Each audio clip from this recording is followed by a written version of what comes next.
year player, and he's coming back for a 5th year. So it's I don't want to compare it to the Chuck Long story, probably our most celebrated 5th year guy. But yeah, there's some similarities there. I mean, to have Chuck come back in his 5th year in '85 was important, and it's important for any football team. I mean, any team that whether it's a marquee player, which I think Adrian's kind of moved into that neighborhood, but or any good team member, that's important. You like to keep guys in the program. And then that being said, the reality is that players have choices to make. I'm glad I don't coach basketball where they could do it after 1 year. I don't know how you. I think it'd make a real challenge to build a team, but in our sport, players have the option. So that's the way it goes. But yeah, we're thrilled he's back. Did you? Much more of a conscious effort starting in the spring to prepare the guys mentally for the fact that next season you're likely to have much more of a target on your back than you have in years past? Yes and no. I mean, we've touched on that a little bit, but we've had years where it was, years where it wasn't, and I think last year a lot of people had expectations for us. So maybe they've amped it up a notch. I don't know, but a couple of things on that. So if you're doing well, that's going to happen. But again, it really doesn't mean much, and all we have to do. I won't go into all the details, but if you look back the last 2 years, we've had a decent record. Go back the last 20 games, our record's been pretty good. And if you look at the margin of error, the margin of points that we've been beat by over the last 2 seasons, it's respectable. Then you flip it around too. I mean, as close as it's been in our losses, I could match every loss with a win. And going back to our UNI game last year.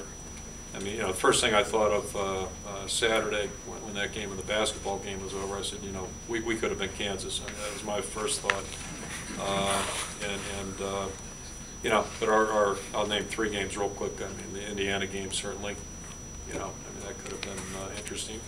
It took a heck of a drive for us to beat Michigan State. So it's not like we've just been, rolling down the road. I mean, that's not how we're built. It's usually not how it's going to go. And so our margin of error is typically going to be pretty slim, and our players need to understand that. So that's just how it is, and it's really kind of getting that way nationally, with a couple exceptions. But that's teams that understand that the best tend to do a little bit better, and that's one of our big challenges. So at the end of the day, we just need to focus on what we're trying to do, and realize that we could get beat by anybody. Coach, you mentioned UNI. I guess your reaction to their game on Saturday, and then how your bracket's doing? Still in your Final Four left? Yeah, I had one daughter, 2 daughters, but one daughter picked that game actually. She knows nothing about basketball, so her other picks were. But she was leading on the after the first 2 days. I guess she's still leading. She's beating the president right now too on her polls, so that's good. Her brackets, whatever. Mine are awful. So. You talk about Adrian staying. In your opinion, was it time for Bryan? Was it time for Amari to go? I mean, if you go by the .com, Bryan made the right decision for sure. I mean, yeah, a little bit I've been able to gather, I guess, talking to some guys Monday especially. A lot of that's just how the market ends up playing out, if you will. Mm-hmm. And I think right now it's working favorably for him. And to his credit, he's done a great job with his opportunity, which, that's no big surprise. He really works hard and thinks right. And what I've told people is, really what you're doing, in my mind, you're if they draft him, they're going to get a guy who really is going to be a senior year next year.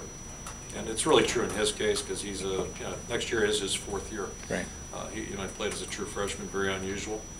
Missed about half that season. Mm-hmm. Missed some time last year. So developmentally, and I think this is a positive, his best football is clearly in front of him right now. He's played pretty good football.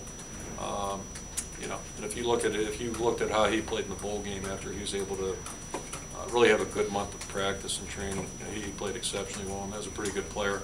He didn't play against that guy the whole game, but when they squared off, I thought he did a nice job. So his best football's ahead of him, and to my mind, he's like, it's like a blue chip stock. It's hard to shoot a hole in him. So and there's a lot of upside, so that's a good thing. But that, again, it's a personal decision for players. Right. I'm not going to start start thinking that I know what's best for any guys. I've always been a guy that believed in, hey, stay in school and, you know, finish out your career, but that's, yeah, it's not my decision to make. That's kind of being presumptuous and being a little selfish. Do you have a feel for how the